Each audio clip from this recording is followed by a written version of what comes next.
Good morning dear students. मुझे उम्मीद है आप सभी अच्छे होंगे और अच्छे से अपनी पढ़ाई कर रहे होंगे। आज से मैं एक नई सीरीज़ शुरू करने वाला हूं आप सबके लिए, और वो जो सीरीज़ होने वाला है, हमारे वीडियो का सीरीज़ जो शुरू होने वाला है वह इंग्लिश ग्रामर से शुरू होने वाला है। और जैसा कि आप यहाँ देख रहे होंगे, English grammar from the very beginning, मतलब बहुत ही शुरुआत से, एकदम शुरुआती दौर से। हमारे बहुत सारे मित्र और बहुत सारे ऐसे विद्यार्थी हैं जिन्हें इंग्लिश ग्रामर को समझने में दिक्कत केवल इसलिए आती है क्योंकि वो जहाँ तहाँ से पढ़ना शुरू करते हैं। शुरुआत की और बेसिक चीज़ों का कॉन्सेप्ट क्लियर नहीं होने से आप किसी भी सब्जेक्ट के ग्रामर को नहीं समझ सकते हैं, या किसी भी सब्जेक्ट को भी नहीं समझ सकते हैं। तो इसी बात को ध्यान में रखते हुए I have started a new series of videos, and that will be from the very root point, बहुत ही जड़ जगह से होगी, आपकी शुरुआत से होगी।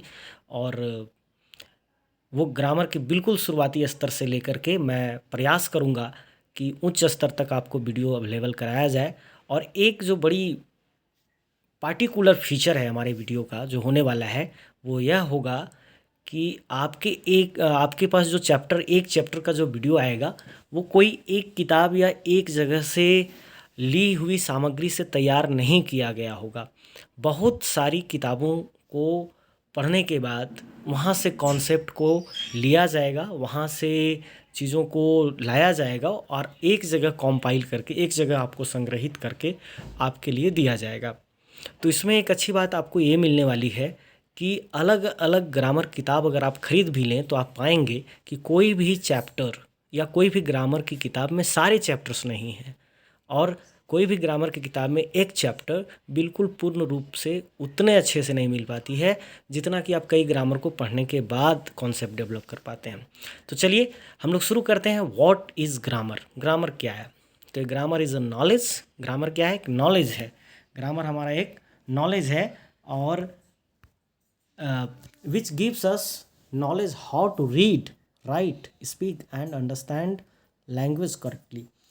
ग्रामर एक ज्ञान है जो हमें देता है, ज्ञान देता है। क्या ज्ञान देता है? How to read, write, speak and understand language correctly. किसी भाषा को शुद्ध पर कैसे हम पढ़ लें, कैसे लिख लें और कैसे बोल और समझ लें, यह हमें ज्ञान देता है ग्रामर। अर्थात इसका अर्थ ये हुआ कि यदि हम ग्रामर का ज्ञान नहीं रखते हैं तो हम किसी एक विशेष भाषा में, जिस भाषा की ग्रामर की बात हो रही हो, उस भाषा में हम शुद्धता नहीं ला सकते। तो शुद्धता लाने के लिए आवश्यक है। तो चलिए आगे बढ़ते हैं। और ग्रामर की बात, जो किसी भी भाषा की सबसे जड़ वाली बिंदु है, सबसे निचले स्तर का बिंदु होता है, वो होता है लेटर, जिसको हम हिंदी में वर्ण कहते हैं, अक्षर कहते हैं। तो what is a letter? Letter क्या होता है? तो a letter is a symbol. Letter क्या है? एक सिंबल है। सिंबल मीन्स क्या होता है? प्रतीक होता है, चिन्ह समझ लीजिए आप, चिन्ह होता है।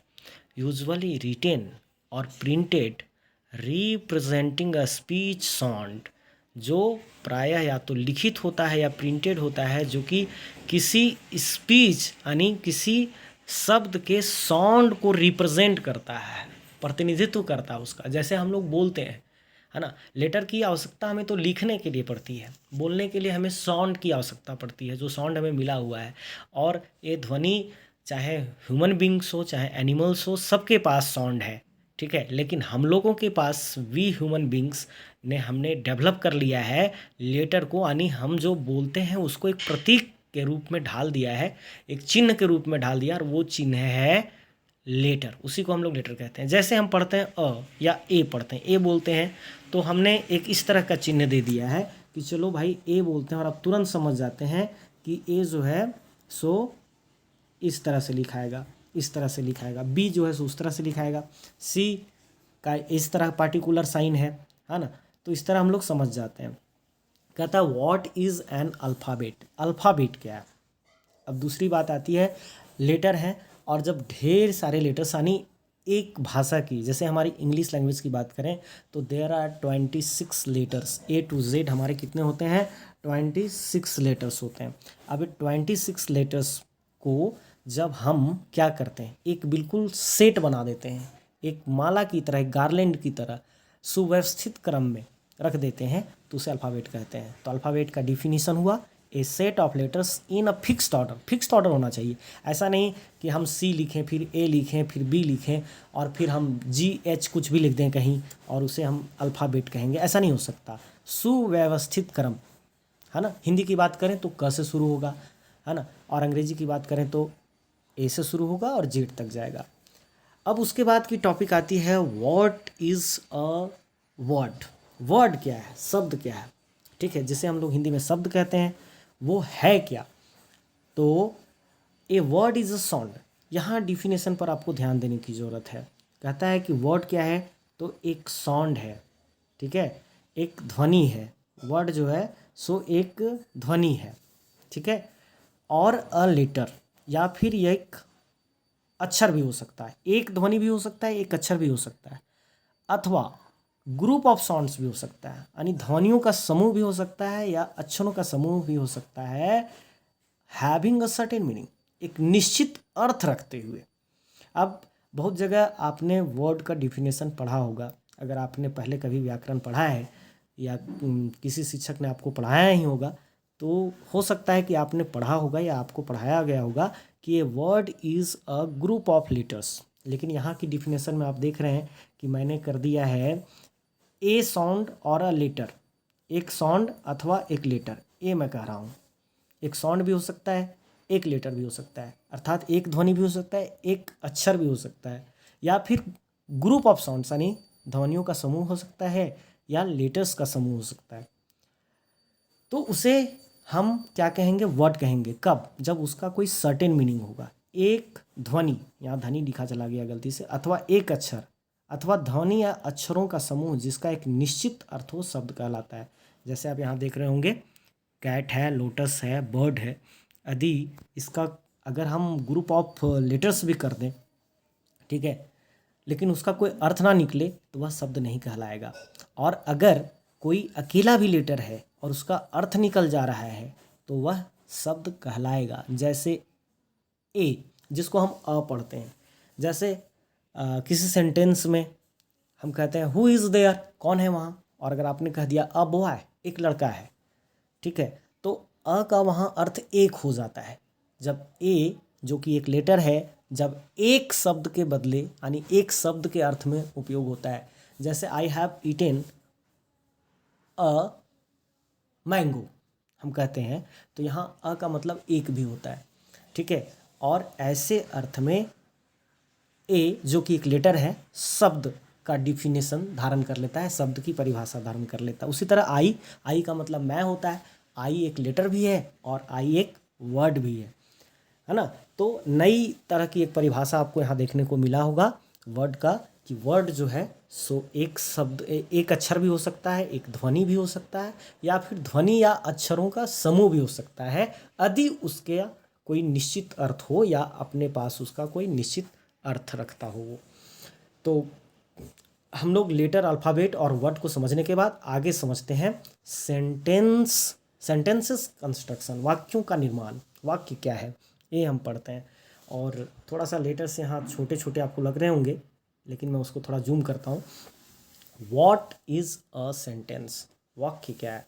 तो देखिए, a group of words that makes a complete sense is called a sentence. मैंने ब्रैकेट में लिखा ओल्ड व्यूज़, यानी पुराने ग्रामर में, पुराने दृष्टिकोण से ये डिफिनेशन, यह परिभाषा दी जाती थी कि ए ग्रुप ऑफ वर्ड्स, शब्दों का एक समूह, that makes a complete sense, complete शब्द है और ग्रुप ऑफ वर्ड्स है। दो शब्दों पर आप ध्यान दीजिएगा कि यहाँ कहा जा रहा है group of words, group of words, और कहा जा रहा है कंप्लीट सेंस, ठीक है। ये दोनों चीज़ों पर ध्यान देना है। कंप्लीट सेंस, वैसा समूह, शब्दों का वैसा समूह जो अपना पूर्ण अर्थ रखता हो, वाक्य कहलाता है। कंप्लीट का अर्थ क्या होगा, पूर्ण, ठीक है। लेकिन नए व्याकरण में देखिए, यहाँ नोट मैंने लिखा this old definition is defective in 2 points. यह 2 दृष्टिकोण से गलत हो जाता है। एक नई कॉन्सेप्ट आपके पास आ जाने वाला है सेंटेंस के डिफिनीशन के रूप में। This old definition is defective, defective मतलब त्रुटिपूर्ण है, 2 कारणों से, 2 पॉइंट्स, 2 बिंदुओं के मामले से। फर्स्ट क्या है, पहला डिफेक्ट क्या है इसमें, अ सेंटेंस में बी सिंगल वर्डेड और मल्टी वर्डेड। पहला तो ए हम नहीं कह सकते स्ट्रिक्टली यानी कठोरता से या बिल्कुल इस संदर्भ में हम परिभाषा को नहीं बांध सकते कि एक जो सेंटेंस है वो सिंगल वर्डेड ही होगा। हो सकता है मे बी सिंगल वर्डेड हो सकता है और मल्टी वर्डेड भी हो सकता है इन अ गिवन कॉन्टेक्स्ट, यानी दिए गए संदर्भ के अनुसार वह एक शब्द का भी वाक्य हो सकता है या फिर शब्दों के समूह का भी वाक्य हो सकता है। जैसे एग्जाम्पल मैंने दिया है यहाँ कि टीचर ने पूछा वेर यू प्रेजेंट यस्टरडे, क्या तुम कल उपस्थित थे? स्टूडेंट ने कहा यस। यस YES यह एक वर्ड है। यस जो है सो एक वर्ड है, ठीक है। लेकिन आप सोचिए कि यहाँ जो संदर्भ है टीचर का जो पूछने का मतलब है कि क्या तुम प्रेजेंट थे और स्टूडेंट ने केवल यस कह दिया, तो यस के पीछे एक वाक्य का अर्थ छिपा हुआ है और वह वाक्य है हाँ मैं प्रेजेंट था। यस आई वॉज प्रेजेंट यह वाक्य इसमें छिपा हुआ है, यानी यस पूरा अर्थ रखता है अपने आप में, एक शब्द होने के बावजूद भी वाक्य का अर्थ रखता है। इसलिए न्यू डिफिनेशन के अनुसार सिंगल वर्ड भी सेंटेंस हो सकता है, ठीक है।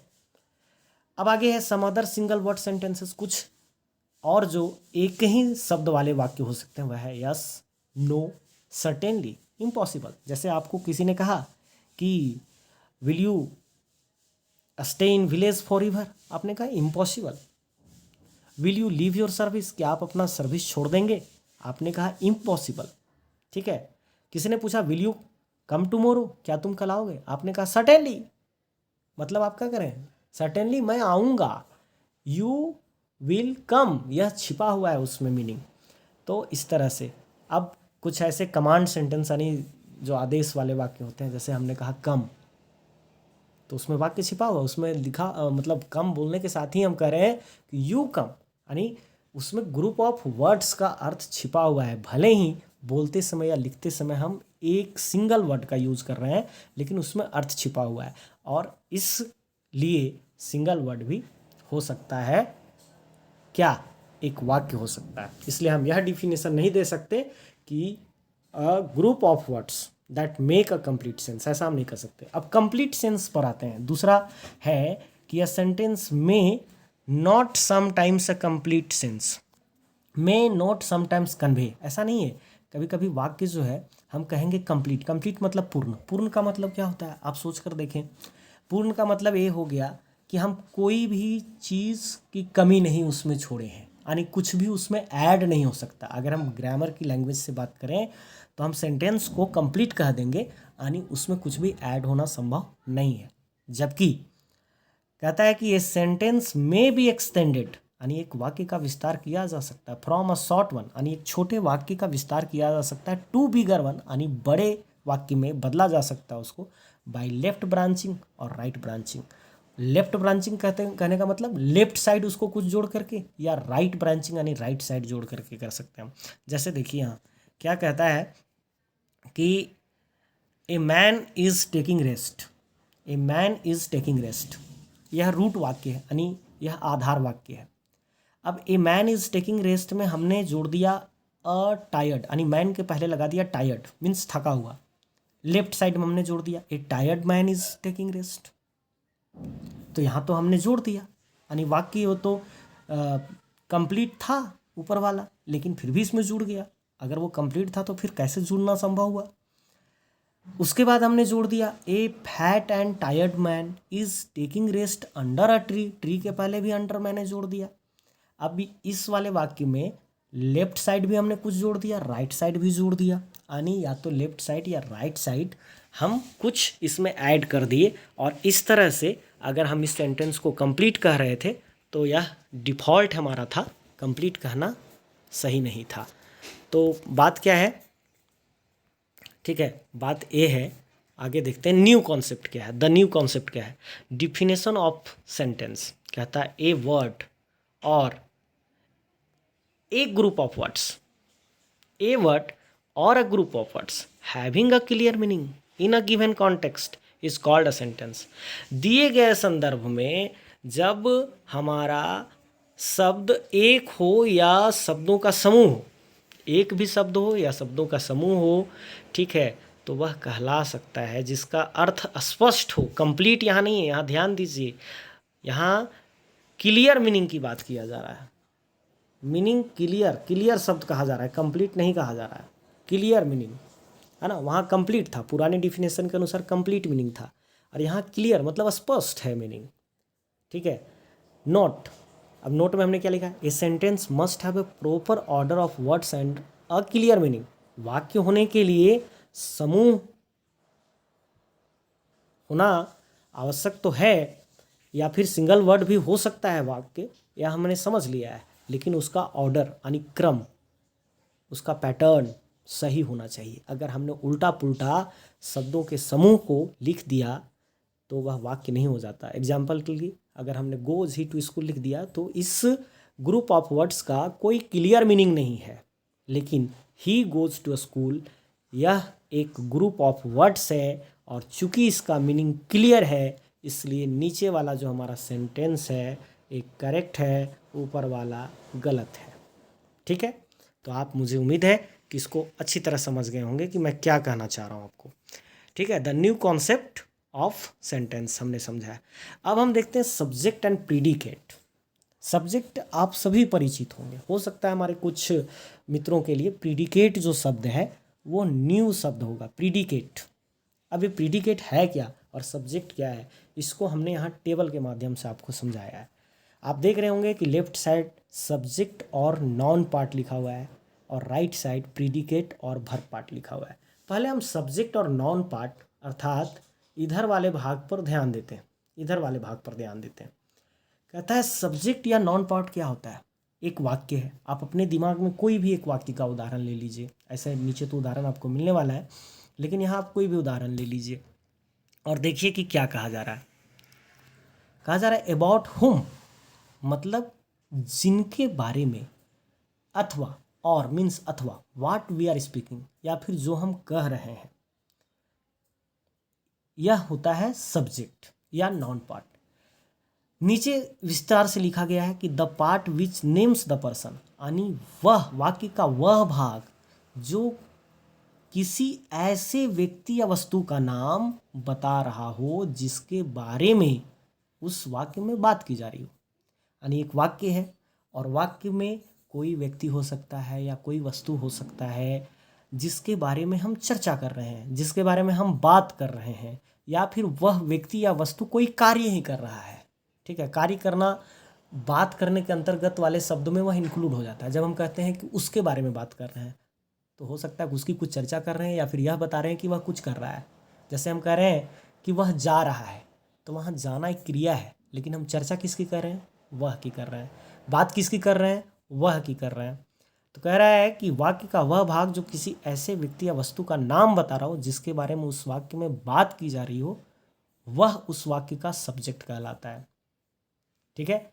अब प्रीडिकेट क्या होता है, प्रीडिकेट कहता है what is said about the subject. अब सब्जेक्ट के बारे में कुछ तो कहा जा रहा होगा, जैसे मैंने फिर अभी एग्जाम्पल जो दिया था उसी को दोहराता हूँ कि वह जा रहा है, तो वह, ये तो हो गया सब्जेक्ट क्योंकि वह की चर्चा की जा रही है, लेकिन इसके बारे में कहा जा रहा है कि जा रहा है, वह जा रहा है, वह जा रहा है, या अंग्रेजी में ले लीजिए कि ही is going, he is going, ठीक है। इसको हमने ले लिया, तो ही, दिस इज सब्जेक्ट और नॉन पार्ट या प्रोनाउन पार्ट जो कह लीजिए। ही तो सब्जेक्ट हो गया। अब रेस्ट ऑफ द जो सेंटेंस है इज गोइंग, यह हमारा प्रीडिकेट हो गया, यही हमारा प्रीडिकेट हो गया। तो है नीचे वाले पार्ट में आकर देखें, यहाँ देखें आप, कहता है the part which tells something about the subject, यानी वह भाग जो कुछ वाक्य के बारे में कहता है वही कहलाता है, क्या कहलाता है, प्रीडिकेट ऑफ द सेंटेंस। वाक्य का वह भाग जो सब्जेक्ट के बारे में कुछ कह रहा हो प्रीडिकेट कहलाता है। चलिए, तो इसके बाद नेक्स्ट आगे हम बढ़ते हैं, सब्जेक्ट एंड प्रीडिकेट। एग्जाम्पल देख लेते हैं यहाँ, जैसे the boy got the prize. अब इसको पूरा वाक्य के तौर पर देखें आप, ठीक है, इसको पूरा वाक्य के तौर पर देखें। The boy got the prize, subject क्या हो गया, द बॉय हो गया, है ना। और प्रीडिकेट क्या हो गया, गॉट द प्राइज हो गया। अब द भी सब्जेक्ट के अंतर्गत ही आ रहा है, इसको भी ध्यान दीजिएगा। नीचे एक सेंटेंस है द इंटेलिजेंट बॉय, यानी द बॉय के बीच में एक और एडजेक्टिव वर्ड जुड़ गया, विशेषण शब्द जुड़ गया इंटेलिजेंट, और यह भी सब्जेक्ट पार्ट कहला गया। प्रीडिकेट इसका क्या हुआ, got the prize for the standing first in the exam, ये प्रीडिकेट पार्ट हो गया, है ना। क्योंकि द इंटेलिजेंट बॉय तो वह व्यक्ति है जिसके बारे में बातचीत किया जा रहा है, और उसके बारे में क्या कहा जा रहा है कि got the prize for standing first in the exam. अब नीचे वाले पार्ट में देखें, कहता है the subject part of the sentence consists of nouns, pronouns और एडजेक्टिव्स। अगर किसी वाक्य का सब्जेक्ट पार्ट है, यानी किसी वाक्य के सब्जेक्ट पार्ट में क्या क्या चीज़ें हो सकता है, तो या तो नाउन होगा, या तो प्रोनाउन होगा, या तो एडजेक्टिव होगा, और कभी कभी इसमें से दो हो सकते हैं, नाउन और एडजेक्टिव हो सकते हैं, प्रोनाउन और एडजेक्टिव हो सकते हैं, ठीक ना। और प्रीडिकेट पार्ट में क्या होता है, बहुत सारी चीज़ें होती हैं। कहता है the predicate part of the sentence consists of finite verb, objects और कॉम्प्लीमेंट्स, एडवर्ब्स एंड मॉडिफायर्स, इतनी सारी चीज़ें हो सकती हैं। अब इसमें से कुछ चीज़ें आपको बिल्कुल अटपटा लग रहा होगा सुनने में कि फिनाइट वर्ब क्या होता है, ये ऑब्जेक्ट क्या होता है, कॉम्प्लीमेंट्स क्या होता है, ये मॉडिफायर्स क्या होता है, एडवर्ब्स क्या होता है। और मैंने तो आपको बताया है कि मैं आपको ग्रामर बिल्कुल बिगनिंग से बता रहा हूँ, तो फिर आपको लग रहा होगा कि बिगनिंग में ये सारे शब्द आ जाना हमारे लिए तो बिल्कुल डिफ़िकल्ट है, और फिर बिगनिंग बता करके डिफ़िकल्ट चीज़ों को भी बताया जा रहा है। तो मैं एक आपको बात बताता हूँ, बहुत ही यह एक्सपीरियंस वाली मेरी बात है, कि जब भी आप ग्रामर पढ़ रहे हो तो कोई ऐसी ग्रामर की किताब नहीं है जिसको आप शुरू से पढ़ते जाएं और अंत तक पढ़ जाएं और एक बार पढ़ करके आपको सारी चीज़ें समझ में आ जाए। क्योंकि ग्रामर एक ऐसा मामला है जिसमें पहले चैप्टर्स में कुछ ऐसी बातें आपको मिलेंगी जो हो सकता है कि जाकर मिडिल के किसी चैप्टर्स में वो बातें आपको एक्सप्लेन होगा और वो समझ में आएगा।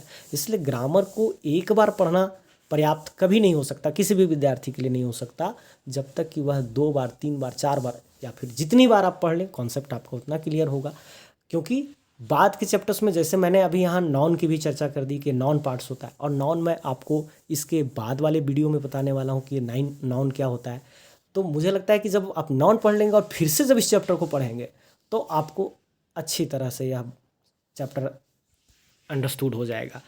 तो खैर अभी मैं आपको बस बता रहा हूँ कि प्रीडिकेट पार्ट में इन सारी चीज़ें की होने की संभावना रहती है, ये सारी चीज़ें होती हैं। और नॉन पार्ट में, जिसको सब्जेक्ट पार्ट कहते हैं, एक सेंटेंस का जो सब्जेक्ट पार्ट होता है उसमें नाउन होता है, प्रोनाउन होता है, या फिर एडजेक्टिव होता है, ये सारी चीज़ें होती हैं।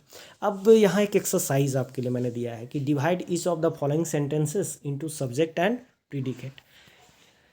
यहाँ आपके 7 सेंटेंसेस हैं और 7 सेंटेंसेस को आपको डिवाइड करना है कि कौन इसमें सब्जेक्ट है और कौन सा पार्ट प्रीडिकेट है। तो आप जैसा कि इसके पहले वाले स्लाइड में मैंने आपको टेबल के माध्यम से बताया था, उसी तरह आप अपने कॉपी में स्लाइड बना लेंगे, यानी टेबल बना लेंगे, 2 पार्ट कर लेंगे, एक बीच में रेखा खींच करके, लाइन खींच करके, और एक तरफ सब्जेक्ट लिखेंगे, एक तरफ प्रीडिकेट लिखेंगे और उसको डिवाइड करेंगे। जैसे फर्स्ट सेंटेंस में क्या होगा, Mary has a little lamp, तो मैरी सब्जेक्ट हो जाएगा और हैज़ अ लिटिल लैम्प यह पार्ट जो है सो प्रीडिकेट हो जाएगा, ठीक ना। यह प्रीडिकेट हो जाएगा, मैं हैज़ अ लिटिल लैम्प ये प्रीडिकेट हो गया और मैरी सब्जेक्ट हो गया। उसी तरह सेकेंड सेंटेंस में सी हैज़ अ गुड मेमोरी, तो सी सब्जेक्ट हो गया और has a good memory predicate हो गया। तो मुझे उम्मीद है आप इसे कर लेंगे। अब आगे बढ़ते हैं और आगे वाले स्लाइड में हमारा क्या रहा है इसको देखते हैं कि आगे वाले स्लाइड में क्या है। तो काइंड्स ऑफ सेंटेंसेस है। अभी तक तो हम लोग सेंटेंस पढ़ रहे थे, सेंटेंस में हमने उसका सब्जेक्ट एंड प्रीडिकेट भी समझा कि सब्जेक्ट क्या होता है, प्रीडिकेट क्या होता है। अब हम काइंड्स ऑफ सेंटेंसेस पढ़ रहे हैं कि वाक्यों के कितने तरह के प्रकार होते हैं। ऐसे जनरली बहुत सारे ग्रामर में सेंटेंस के 4 काइंड्स बताए जाते हैं, लेकिन यहाँ आप देख रहे होंगे कि 5 काइंड्स आपको बताए गए हैं। इस तरफ काइंड्स ऑफ सेंटेंसेस हैं, बिल्कुल राइट, ये वाला काइंड्स ऑफ सेंटेंसेस, यानी ये काइंड्स ऑफ सेंटेंसेस हैं हमारे, ठीक है। फर्स्ट काइंड है असर्टिव। असर्टिव सेंटेंस है, इसका एग्जाम्पल है Uma is a good girl. और फंक्शंस मतलब कार्य क्या होता है, असर्टिव सेंटेंस का क्या काम होता है, तो स्टेटमेंट करना उसका कार्य होता है, यानी कथन, कोई बात कहना होता है। जैसे हम कह रहे हैं simply Uma is a good girl, he is going to market, I am a poor boy, he is a rich man. इस तरह के जो वाक्य हैं जो सीधी सीधी बात कह रहे हैं वह असर्टिव सेंटेंस होते हैं। और असर्टिव सेंटेंस का फंक्शन क्या है? स्टेटमेंट। स्टेटमेंट का मतलब होता है कथन। कथन मतलब बात कहना, ठीक है। और यहाँ प्रत्येक सेंटेंसेस का दो तरह के भाग होते हैं। जैसे स्टेटमेंट का भी होता है क्या? Affirmative and negative. जैसे Uma is a good girl, इसी में हमने नॉट लगा दिया तो हो जाएगा Uma is not a good girl, और वह असर्टिव सेंटेंस का नेगेटिव सेंटेंस हो जाएगा, है ना। ये अफर्मेटिव सेंटेंस है और नॉट लगा देने पे नेगेटिव सेंटेंस हो जाएगा। उसी तरह इंट्रोगेटिव सेंटेंस, जिसको हम क्वेश्चन सेंटेंस भी कहते हैं, क्योंकि वह क्वेश्चन करने का फंक्शन करता है, क्वेश्चन करने का कार्य करता है, इसलिए उसका दूसरा नाम क्वेश्चन सेंटेंस के तौर पर भी ले लिया जाता है। इंट्रोगेटिव सेंटेंस को क्वेश्चन सेंटेंस भी कह सकते हैं, असर्टिव सेंटेंस को स्टेटमेंट सेंटेंस भी कह सकते हैं, क्योंकि वह उसी का कार्य करता है। तो इंट्रोगेटिव, जैसा कि फंक्शन से ही पता चल रहा है कि क्वेश्चन करने वाले सेंटेंस होते हैं। अब क्वेश्चन वाले सेंटेंस भी दो तरह के होते हैं, अफर्मेटिव और नेगेटिव। जैसे इज़ ही अ टीचर, हम अगर बोल रहे हैं इज़ ही अ टीचर तो यह अफर्मेटिव इंट्रोगेटिव सेंटेंस हुआ। और अगर मैं इसी में बोलूँ कि is he not a teacher तो ये नेगेटिव इंट्रोगेटिव सेंटेंस हो जाएगा। Imperative sentence and optative sentence, ये दो वाक्य यहाँ अलग अलग करके दिए गए हैं, लेकिन बहुत सी ग्रामर किताबों में इनको एक ही सेंटेंस, कमांड सेंटेंस या इम्पेरेटिव सेंटेंस कह करके रख दिया जाता है। इम्पेरेटिव मतलब होता है कमांड, यानी आदेश जब हम देते हैं, ठीक है, आदेश देते हैं, उसमें हम आग्रह भी करते हैं कभी कभी। तो ओपन द विंडो, यहाँ खिड़की खोलने के लिए कह रहे हैं। Close the door, bring a glass of water, please tell me a story. इस तरह के जो सेंटेंस होते हैं वह इम्पेरेटिव सेंटेंस होते हैं। एंड ऑप्टेटिव सेंटेंस होते हैं जिसमें हम डिज़ायर को एक्सप्रेस करते हैं, यानी फंक्शन उनका होता है डिज़ायर एक्सप्रेस करना। जैसे हम किसी को आशीर्वाद देते हैं, किसी की शुभकामना करते हैं, है ना। May God bless you, may you be happy, I wish you a happy journey. इस तरह के जो सेंटेंस होते हैं जिसमें आप अपनी कामना व्यक्त करते हैं, शुभकामना व्यक्त करते हैं, इच्छा व्यक्त करते हैं, तो वह ऑप्टेटिव सेंटेंस होता है। और एक्सक्लामेटरी सेंटेंस, जब इमोशन यानी आप अपनी मन की उद्गार को व्यक्त करते हैं, ठीक है।